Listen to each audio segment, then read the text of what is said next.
بسم اللہ الرحمن الرحیم۔ تمام دیکھنے اور سننے والوں کو السلام علیکم۔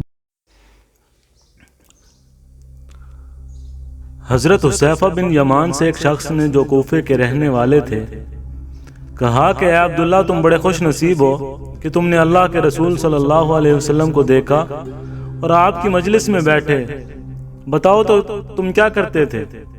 حضرت حذیفہ نے فرمایا، واللہ ہم جان نثاریاں کرتے تھے۔ نوجوان فرمانے لگے، سنیے چچا، اگر ہم حضور کے زمانے کو پاتے تو واللہ آپ کے قدم بھی زمین پر نہ رکھنے دیتے، اپنی گردنوں پر اٹھا کر لے جاتے۔ آپ نے فرمایا، بھتیجے لو ایک واقعہ سنو۔ جنگ خندق کے موقع پر رسول اللہ صلی اللہ علیہ وسلم بڑی رات تک نماز پڑھتے رہے۔ فارغ ہو کر دریافت فرمایا کہ کوئی ہے جو جا کر لشکر کے کفار کی خبر لائے۔ اللہ کے نبی صلی اللہ علیہ وسلم اس سے شرط کرتے ہیں کہ وہ جنت میں داخل ہوگا۔ کوئی کھڑا نہ ہوا کیونکہ خوف کی، بھوک کی اور سردی کی انتہا تھی۔ پھر آپ دیر تک نماز پڑھتے رہے، پھر فرمایا، ہے کوئی ہے جو جا کر یہ خبر لا دے کہ مخالفین نے کیا کیا؟ اللہ کے رسول صلی اللہ علیہ وسلم اسے مطمئن کرتے ہیں کہ وہ ضرور واپس آئے گا، اور میری دعا ہے کہ اللہ تعالیٰ اسے جنت میں رفیق کرے۔ اب کے بھی کوئی کھڑا نہ ہوا، اور کھڑا ہوتا کیسے؟ بھوک کے مارے پیٹ کمر سے لگ رہا تھا، سردی کے مارے دانت بج رہے تھے، خوف کے مارے پتے پانی ہو رہے تھے۔ بلاخر میرا نام لے کر رسول اللہ صلی اللہ علیہ وسلم نے آواز دی، اب تو کھڑے ہوئے بغیر چارہ نہ تھا۔ فرمانے لگے، حذیفہ تو جا اور دیکھ کہ وہ اس وقت کیا کر رہے ہیں، دیکھ جب تک میرے پاس واپس نہ پہنچ جائے کوئی نیا کام نہ کرنا۔ میں نے بہت خوب کہہ کر اپنی راہ لی اور جرأت کر کے مشرکوں میں گھس گیا۔ وہاں جا کر عجیب حال دیکھا کہ دکھائی نہ دینے والے اللہ کے لشکر اپنا کام پھرتی سے کر رہے ہیں۔ چولہوں پر سے دیگیں ہوا نے الٹ دی ہیں، خیموں کی چوبیں اکھڑ گئی ہیں، آگ جلا نہیں سکتے، کوئی چیز اپنے ٹھکانے نہیں رہی۔ اسی وقت ابو سفیان کھڑا ہوا اور بآواز بلند منادی کی کہ اے قریشیو، اپنے اپنے ساتھی سے ہوشیار ہو جاؤ، اپنے ساتھی کو دیکھ بھال لو، ایسا نہ ہو کہ کوئی غیر کھڑا ہو۔ میں نے یہ سنتے ہی میرے پاس جو ایک قریشی جوان تھا اس کا ہاتھ پکڑ لیا اور اس سے پوچھا، تو کون ہے؟ اس نے کہا، میں فلاں بن فلاں ہوں۔ میں نے کہا، اب ہوشیار رہنا۔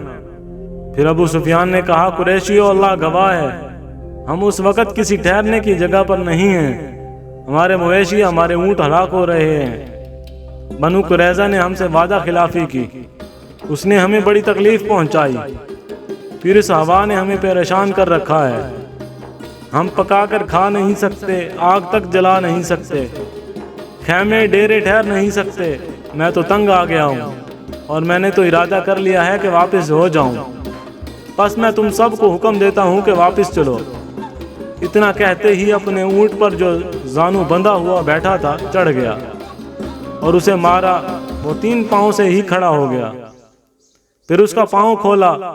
اس وقت ایسا اچھا موقع تھا کہ اگر میں چاہتا ایک تیر میں ہی ابو سفیان کا کام تمام کر دیتا، لیکن رسول اللہ صلی اللہ علیہ وسلم سے مجھ سے فرما دیا تھا کہ کوئی نیا کام نہ کرنا، اس لیے میں نے اپنے دل کو روک لیا۔ اب میں واپس لوٹا اور اپنے لشکر میں آ گیا۔ جب میں پہنچا ہوں تو میں نے دیکھا رسول اللہ صلی اللہ علیہ وسلم ایک چادر کو لپیٹے ہوئے جو آپ کی کسی بیوی صاحبہ کی تھی نماز میں مشغول ہیں۔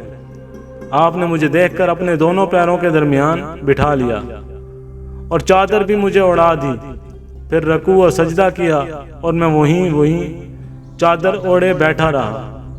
جب آپ فارغ ہوئے تو میں نے سارا واقعہ بیان کیا۔ قریشوں کے واپس لوٹ جانے کی خبر جب قبیلہ غطفان کو پہنچی تو انہوں نے بھی سامان باندھا اور واپس لوٹ گئے۔ اور روایت میں ہے کہ حضرت حذیفہ فرماتے ہیں، جب میں چلا تو باوجود کڑاکے کی سخت سردی کے قسم اللہ کی مجھے یہ معلوم ہوتا تھا کہ گویا میں کسی گرم حمام میں ہوں۔ اس میں یہ بھی ہے کہ جب میں لشکر کفار میں پہنچا ہوں اس وقت ابو سفیان آگ سلگائے ہوئے تاپ رہا تھا۔